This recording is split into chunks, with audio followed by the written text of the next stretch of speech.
Thank you. For Rebecca Saunders, this small bag of food is critical. Bye. She's just one of the 35,000 people in Britain helped out of food poverty by a network of charities.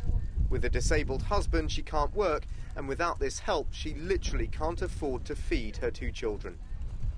She lives in a deprived area of Leicester, surviving on just under $200 a week in state benefits. Today we've got pasta, tin of tomatoes, some fresh ham. She shows me the weekly food handed out by the charity FareShare.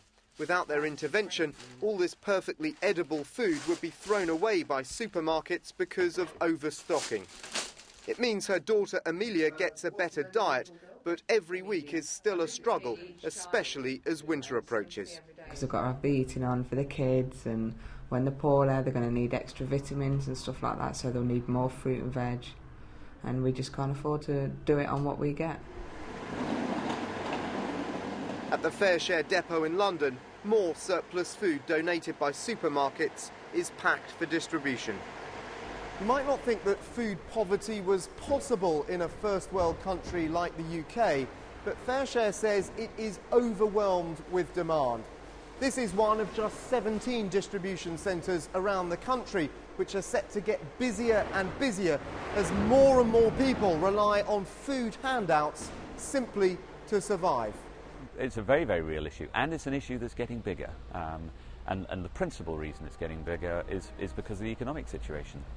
More people are finding it harder to make ends meet. Roger Clark also relies on weekly food handouts in nearby Loughborough.